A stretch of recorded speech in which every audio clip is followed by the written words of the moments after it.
adik-adik, selamat datang dalam Sejarah dan Budaya Nusantara. Hari ini, kita belajar di rumah saja untuk menghindari penyebaran COVID-19. Ayo siapkan alat tulismu untuk menjawab pertanyaan mengenai sejarah dan budaya Maluku. Kerjakan tugas ini dengan bimbingan guru atau orang tuamu ya. Sekarang mari kita simak sejarah dan budaya Maluku selengkapnya. Hai teman-teman, kali ini kita akan menyimak sejarah rempah di Kepulauan Banda yang terletak di Provinsi Maluku. Rempah-rempah yang tumbuh dan ditanam di Nusantara selama berabad-abad silam telah menjadi daya tarik bagi bangsa-bangsa asing untuk datang. Salah satu wilayah penghasil rempah terbesar di timur Indonesia adalah Kepulauan Banda.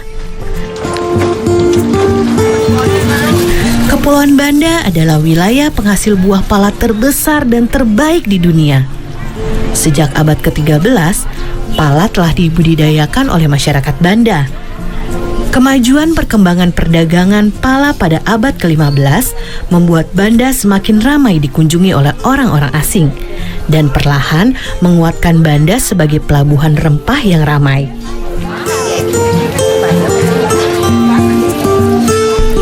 Sudah sejak lama, pala dimanfaatkan untuk berbagai kebutuhan hidup manusia. Pada abad ke-9, di Mesir dan India, pala digunakan sebagai pengawet jasad. Masih banyak lagi manfaat buah pala lainnya. Daging buah pala dapat dibuat sirup. Fuli atau kulit pembungkus biji pala dapat dimanfaatkan untuk membuat parfum, dan biji pala dimanfaatkan untuk obat-obatan, bumbu masak, kosmetik, dan minyak astiri. Berbagai manfaat buah pala inilah yang membuat bangsa Eropa sejak abad ke-16 berlomba-lomba datang ke Banda. Pada abad pertengahan, harga pala di pasar Eropa sangat mahal. Kalau dibandingkan dengan zaman sekarang, seperti gadget canggih yang harganya bisa puluhan juta rupiah. Tahukah teman-teman, kalau rempah-rempah Maluku telah dimanfaatkan sejak zaman Romawi. Pala dibawa ke Eropa oleh para pedagang Cina yang singgah di Maluku. Pala juga dibawa oleh para pedagang India melintasi Asia Tengah dan Asia Barat. Dari situlah kemudian pala tersebar ke berbagai penjuru dunia.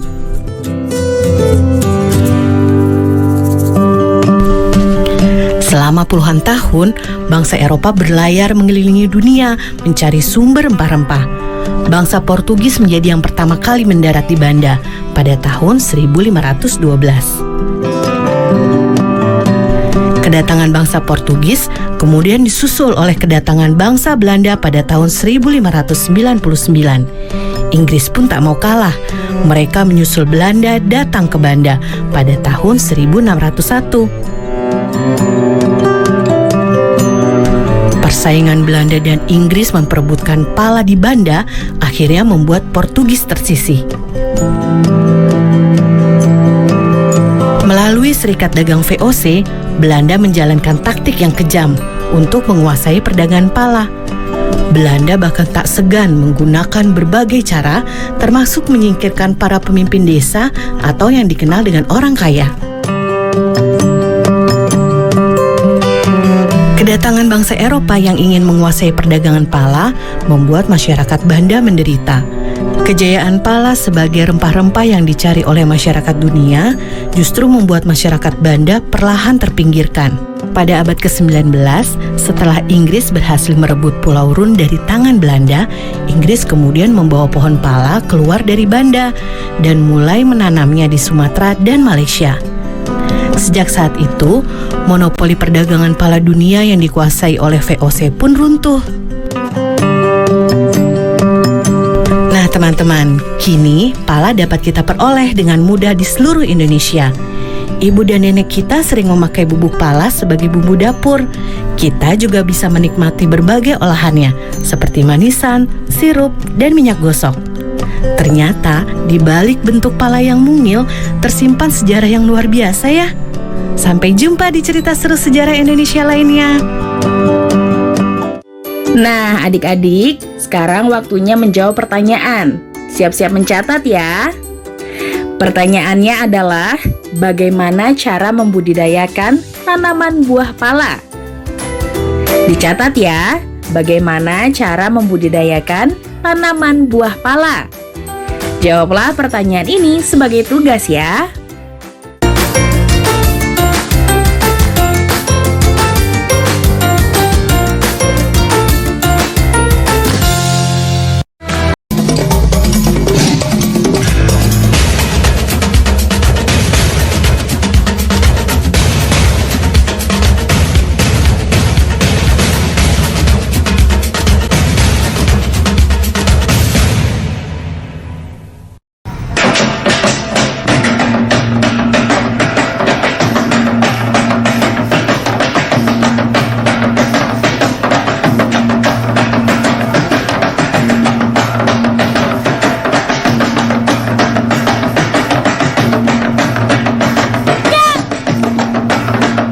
Halo Sobat Pelangi, berjumpa kembali dalam program kesayangan kita, Pelangi Nusantara.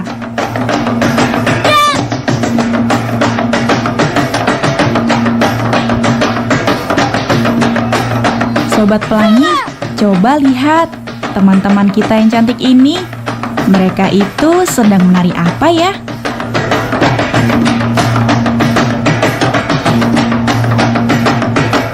Oh, tari soya-soya.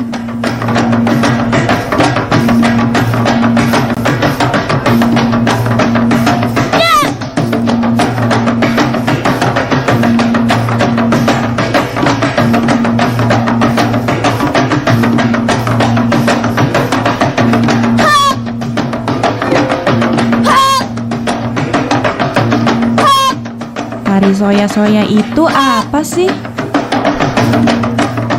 Adik-adik, tarian soya-soya itu adalah tarian perang ya yang menceritakan tentang peperangan ya, kemarahan masyarakat Maluku Utara. Dan asalnya itu sebenarnya dari Pulau Kayowa. Ya, Pulau Kayowa itu di salah satu pulau di Halmahera Selatan yang kemudian menyebar ke seluruh Maluku Utara. Oh, ternyata tari soya-soya itu berasal dari Maluku Utara. Aku ingin tahu deh, latar belakang atau sejarah adanya tari soya-soya ini. Waktu itu terciptanya itu secara spontan sebenarnya ya adik-adik. Pada saat masyarakat atau yang di sana di daerah Maluku Utara itu disebut dengan Balakusu Sekano-Kano. Ya, Balakusu Sekano-Kano itu artinya rakyat yang merasa marah mengetahui bahwa Sultan Babullah diculik kemudian dibunuh. Seperti itu sampai terciptanya tarian tersebut gitu. Sobat Pelangi, perhatikan deh pakaian dan tata rias wajah mereka. Keren ya. Kalian mau tahu tidak bagaimana mereka merias wajah dan tata cara mengenakan kostum untuk tarian soya-soya ini? Kalau aku sih mau tahu banget. Kita simak penjelasan berikut ini. Untuk kostum soya-soya ini dari setelan ya, seperti kemeja dan celana panjang. Kemudian ada selempang kiri kanan ya, warna merah atau kuning. Kemudian rok. Nah, rok ini adik-adik berwarna 4 aja ya. Topi itu kita namakan toala lipat ya. Tidak ada ornamen lain kecuali ngana-ngana di sebelah kanan. Dan salawaku yang kita pakai di kiri itu menggambarkan seperti ornamen untuk perang ya waktu saat itu. Jadi tarian soya-soya karena laki-laki semua, kita tidak memakai make up. Di tarian soya-soya ini ada sekitar 12 gerakan dasar ya.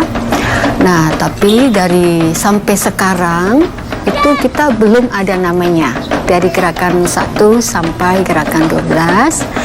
Tapi setiap pergantian gerakan tadi ada sudah ada namanya, yaitu namanya saya.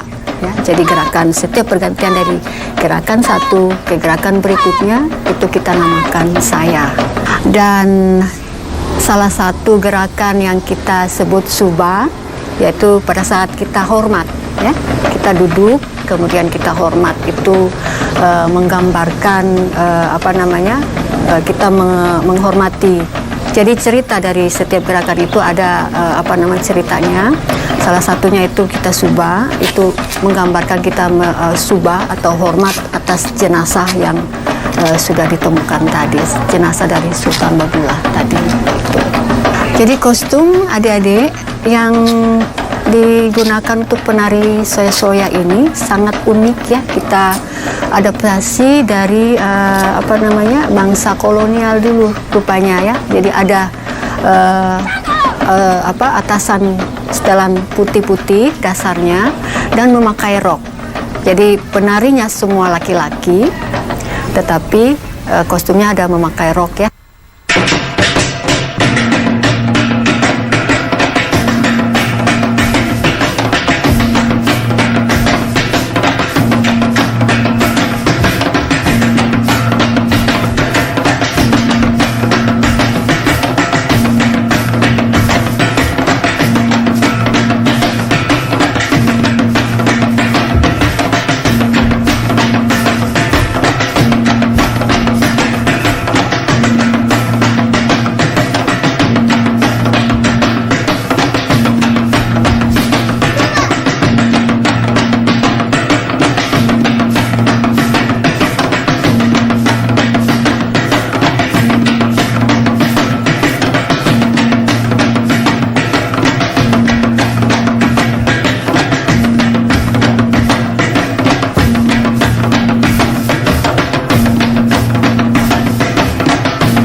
Sobat Pelangi.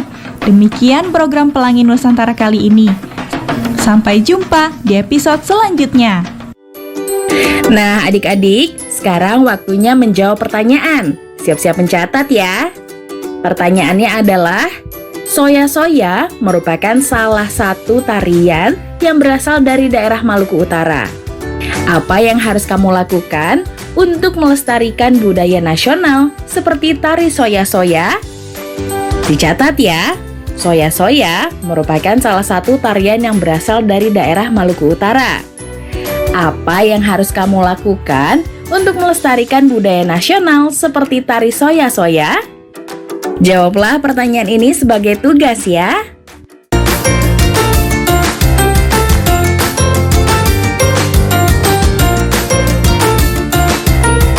Dari jauh rasa sayang-sayangi, di sana gunung, di sini gunung, tengah-tengah bunga melati, di sana bingung, di sini bingung, dua-dua teman sejati. Di sana gunung, di sini gunung, tengah-tengah bunga melati, di sana bingung, di sini bingung, dua-dua teman sejati. Rasa sayangi, lihat nona dari jauh. Rasa sayang-sayangi, rasa sayangi, lihat nona dari jauh. Rasa sayang-sayangi. Jalan-jalan ke Surabaya, jangan lupa membelita, jangan suka memandang saya, nanti bisa sakit mata. Jalan-jalan ke Surabaya, jangan lupa membeli pita, jangan suka. Jalan-jalan ke Surabaya, jangan lupa membeli pita, jangan suka memandang saya, nanti bisa sakit mata. Rasa sayangi,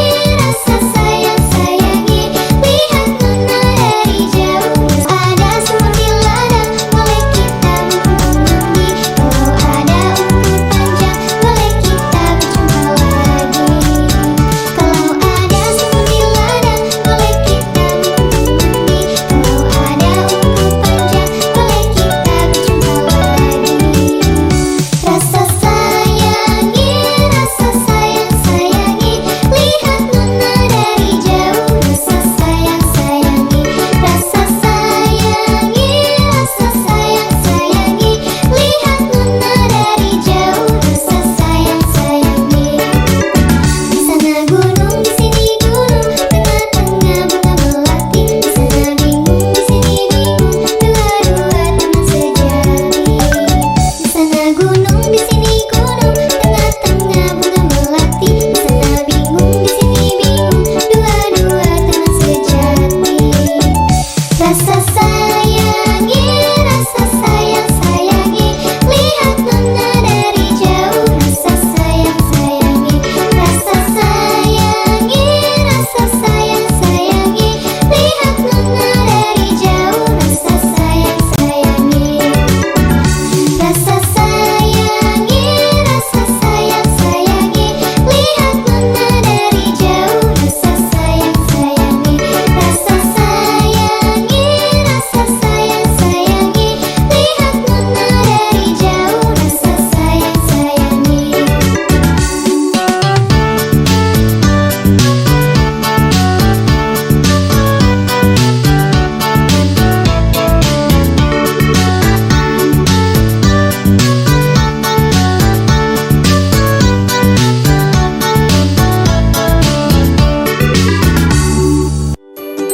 Nah, adik-adik, sekarang waktunya menjawab pertanyaan. Siap-siap mencatat ya. Pertanyaannya adalah, apa nasihat yang terdapat dalam lagu Rasa Sayange? Nyanyikan lagu Rasa Sayange di depan ayah bundamu. Dicatat ya, apa nasihat yang terdapat dalam lagu Rasa Sayange? Nyanyikan lagu Rasa Sayange di depan ayah bundamu. Jawablah pertanyaan ini sebagai tugas ya. Baik adik-adik, nanti kerjakan pertanyaan-pertanyaan tersebut sebagai tugas dengan bimbingan guru atau orang tuamu ya. Sekarang adik-adik belajar di rumah saja sambil menyimak berbagai sejarah dan budaya Nusantara yang hanya ada di TVRI tentunya. Adik-adik, ingat selalu untuk rajin mencuci tangan, menjaga jarak, dan memakai masker jika hendak keluar rumah untuk mencegah penyebaran COVID-19. Sampai jumpa lagi.